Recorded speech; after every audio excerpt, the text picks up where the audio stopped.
realize Mrs. Boffin's dream to find an orphan whom they could name John Harmon. Their first thoughts seemed less than practical.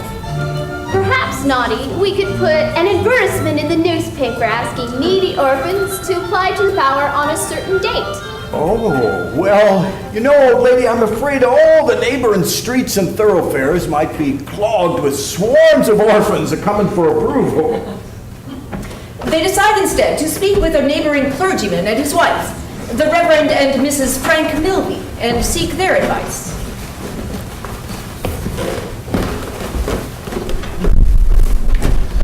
I was thinking, Margareta, that perhaps old Mrs. Goody's grandchild would answer the purpose? Oh, my dear Frank, I don't think so. No? Oh, no. I don't think that you could possibly take that orphan away from Snuff. Because his grandmother takes so many ounces and drops it over him. And it would be impossible to keep her away from Mrs. Boffin's house, especially if there's food offered.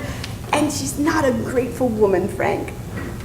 Oh, that's true. That would not serve. Would young Nicholson? Oh, no, certainly not. Oh. At length, it is resolved that Mr. and Mrs. Milby will search for an orphan likely to suit and communicate again with Mrs. Boffin. And now, old lady, having had a very agreeable visit with the Milbys, we'll try Wilford's. Mrs. Wilfer, Bella, Lavinia, and George Sampson received the visiting Boffins.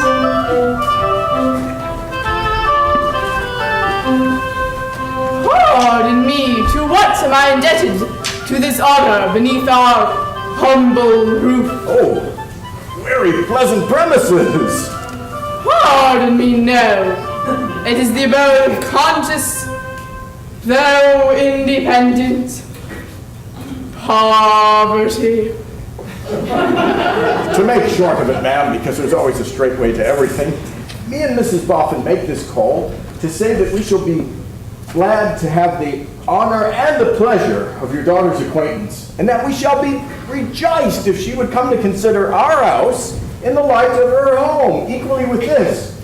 In short, we want to cheer your daughter and brace her up and brace her about and give her a change. That's right. Lord, let's be comfortable. Much obliged to you, I'm sure, though I doubt if I have the inclination to go out at all. Oh, but we'd be so glad to have you. And you're much too pretty to keep yourself shut up. And you mustn't be cross with us to begin with, because we couldn't help it, you know, dearie. With the natural tendency of youth to yield to candor and sweet temper, Bella is touched by the simplicity of this address. Let me also introduce to you my youngest daughter, Lavinia, and Mr. George Sampson, a friend of the family. The friend of the family is in that stage of tender passion that binds him to regard everyone else as the foe of the family. He eyes the Boffins and places the round head of his cane in his mouth like a stopper, as if he feels himself full to the throat with affronting sentiments. And of course, if you'd like to bring your sister with you when you come to stay with us, we'd be glad to have her too. Oh, my consent is of no consequence at all, I suppose. Now, if you have the goodness to be seen and not heard. No, I won't! I'm not a child to be taken notice of by a stranger! You are a child. I'm not a child I won't be taken notice of! Bring your sister indeed! Lavinia, ho! I will not allow you to utter in my presence the absurd suspicion that any strangers, I care not with their names, can patronize my child. Never mind me and Mrs. Boffin, ma'am, we don't care. Pardon me, but I do. And I require my audacious child to remember that when her sister Bella receives an audience, she considers herself to be conferring quite as much honor as she receives. I can speak for myself, you know, Ma. And it's all very well aiming at others through convenient me. But I should like to ask what George Sampson says of it. Mr. Sampson, thus emboldened, nearly musters the courage to remove the stopper from his mouth, preparatory to speaking. But then he notices Mrs. Wilfer so darkly fixing him with her eyes that he puts it back in again.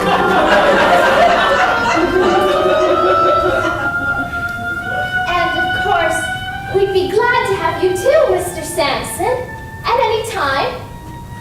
Much obliged to you, but I'm always engaged day and night. The Boffins and Bella conclude their arrangements with the understanding that she will come to live with them as soon as they are settled in a new house. As they prepare to leave, another thought occurs to Mr. Boffin. By the by, ma'am, you have a lodger? A gentleman undoubtedly occupies our first floor. I may call him our mutual friend. What sort of a fellow is our mutual friend? You like him? Mr. Oaksmith is very quiet, very punctual, a very eligible inmate. Is he at home? Mr. Oaksmith is indeed at home. There he stands at the garden gate, waiting for you, perhaps. Perhaps so. Saw me come in, maybe. On their way out, Mr. Boffin presents to his lady the man who would become his secretary. But this pleasant interchange is briefly interrupted by a chance remark from Mrs. Boffin. Goodbye for now, Miss Bella. I hope we'll see each other again shortly. And by then I hope to have a little John Harmon to show you. Gracious, what's the matter, sir?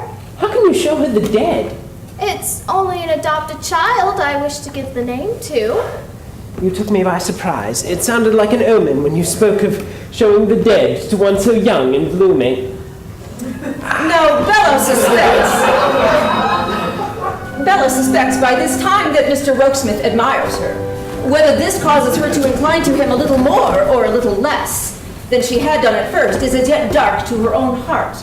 But she shows him no outward encouragement. There, Bella. At last I hope you've got your wishes realized. By your boffins! You'll be rich enough now. With your boffins! You can have as much flirting as you like. At your boffins! But you won't take me to your boffins, I can tell you! You to boffins too! This eloquent outburst from Lavinia briefly encourages Mr. George Sampson, and so he moodily removes the stopper from his mouth. If Miss Bella's Mr. Boffin comes any more of his nonsense to me, I only wish him to understand that betwixt man and man that he does it and He was going to say peril, but Miss Lavinia, having no confidence in his mental powers, jerks his stopper in again. And now the worthy Mrs. Wilfer, by way of edifying summation, resorts to another of her formidable skills in order to illuminate the family with her remarkable powers as a physiognomist. She does so now, be it observed, in jealousy of these Boffins, in the very same moments when she is already reflecting how she will flourish these very same Boffins at the state they keep over the heads of her Boffin-less friends. Of their manners, I say nothing. Of their appearance, I say nothing. Of the disinterestedness of their intentions towards Bella, I say nothing. But the craft, the secrecy, the dark, deep, underhanded plotting written in Mrs. Boffin's countenance makes me shudder. As an incontrovertible proof that those baleful attributes are all there, Mrs. Wilfer shudders on the spot.